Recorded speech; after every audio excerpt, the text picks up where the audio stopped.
Today I'm going to show you how to get 3DO emulation up and running in RetroArch using the Opera core. 3DO is such a fascinating console to me, so let's dig in. The first thing you're going to need is RetroArch. If you don't already have it, head over to retroarch.com, click on the download tab. From here, scroll down to the near bottom, click on Nightly Builds. Now this is a tutorial for Windows. I have also done this process on a phone, so I know that it works there as well. But other than that, I have no idea. So anyway, Windows. x86-64, scroll all the way down to the bottom and download retroarch.7-zip. Now, if for whatever reason you download this, get it extracted, and it doesn't run, scroll back up, click on this redistributable.7-zip, extract that, run that, you should be good to go. Now that RetroArch is downloaded, we just have to get it extracted. And make sure you put RetroArch where you want to keep it. Once you run the program for the first time, it will default all of its directories into itself, and it will be looking for those old directories and not work for a lot of things. Quick example here, if that happens to you, you loaded up RetroArch, it defaults all of its directories, then you move the folder, and it can no longer find your system folder with all of your BIOS or your saves. Oh no, what do you do? Well, there is a retroarch.config file here. Just delete that, and you will be able to start over from scratch. It'll default the directories back into itself, and you'll be able to see your saves and your BIOS files again. So speaking of BIOS files, 3DO does require a BIOS file to run, so you are going to need to place that in your system folder. Now, you can find those files using Google, you could dump your own from your own 3DO console, but once you source one, it needs to come into this folder. Now, there are a lot of different 3DO BIOS files available. Depending on your system BIOS that you dumped, you just need to name them after that particular system. Once you have that BIOS file placed, we're good to start running RetroArch and get our 3DO games up and running. So, open up RetroArch, press F on your keyboard to go into full screen mode. From here, go to the Online Updater, Core Updater, and we're going to press up on our keyboard to get to the T's for the 3DO Company. So 3DO Company, 3DO Opera, download. Once you have that done, go ahead and press backspace twice, and you can begin loading up your 3DO games.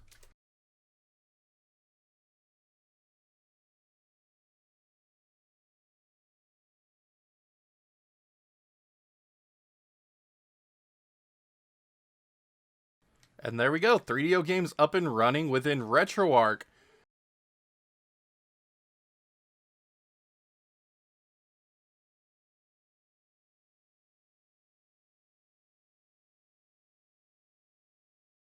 Now, if for whatever reason you load up your 3DO game and all you get is a major black screen, but you can still access the core options, one of the useful tools you can use to debug that is to go into your desktop menu here with RetroArch.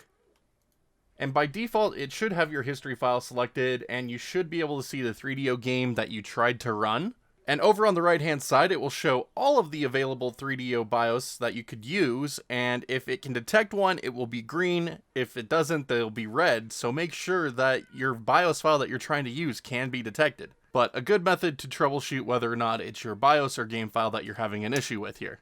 But that pretty much covers up setup for the 3DO core within RetroArch. All you need to do is place your BIOS file and you're good to start playing your games. If that's all you're looking for out of this tutorial, congratulations, you are done. For the remainder of this video, we're going to go over how to set up a playlist and some of the advanced core options within Opera. So let's go ahead and get started. Since we already have this wonderful desktop menu opened up, let's go ahead and start with a playlist for our 3DO games so we don't have to use the content browser to load them up every time. And again, for those of you who might just be skipping to this part, if you want to open up the desktop menu on the RetroArch main menu, you can just click on Show Desktop Menu or press F5 on your keyboard. Once the desktop menu is open, go ahead and right-click over in this white space over here, type in the 3DO Company, space, 3DO. And that will pop up a nice 3DO playlist entry here, complete with a 3DO FZ1 here. And now we can just right click over here, add folder, scroll to where your 3DO games are stored. For demonstration purposes, I have mine on the desktop. Click select folder. For core, Opera, database, the 3DO Company, 3DO. Okay. And now every game that you have in that folder should pop up here. One quick thing to note, all of my 3DO games are in ISO format. 3DO games can be in a number of different formats, including bin/queue, so if you have any bin queue games, it will make a playlist entry for both the bin file and queue file if you use the add folder method. So if you have a lot of bin queue file games, it might be better to do the add files option rather than the add folder option. But I just thought that might be worth noting for some of you out there.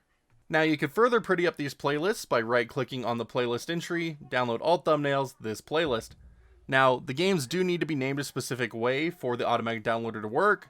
In my instance, it didn't work for anything. Look at that, nothing popped up here. So what I like to do in that instance, if it doesn't find a cover art or it downloads one you don't really like, I head over to GameFAQs, I search for the game in question, and go to the media section.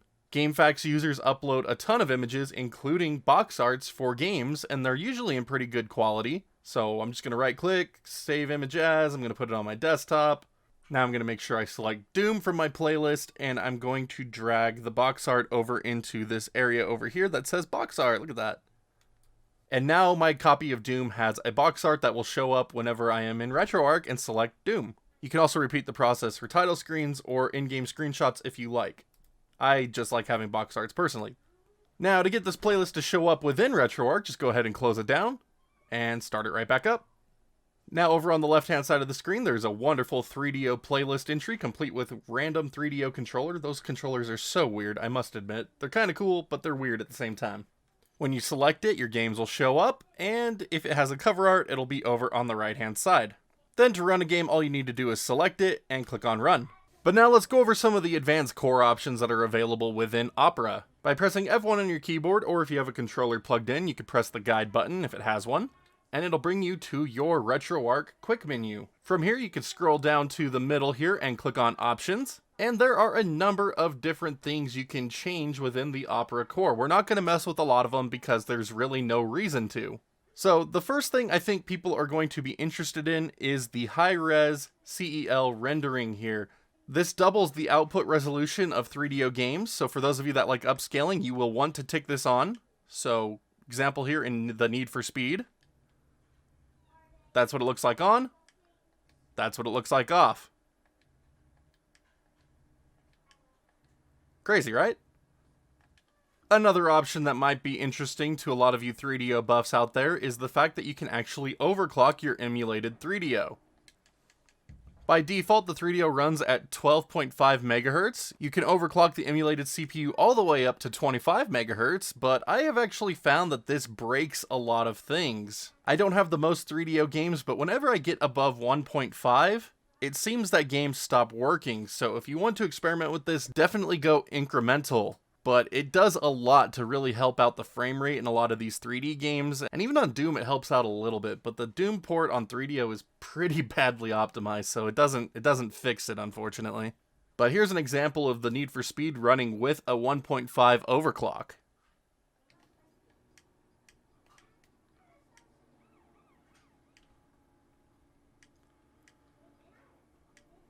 Much, much smoother. And once again, for comparison's sake, here it was at stock once again.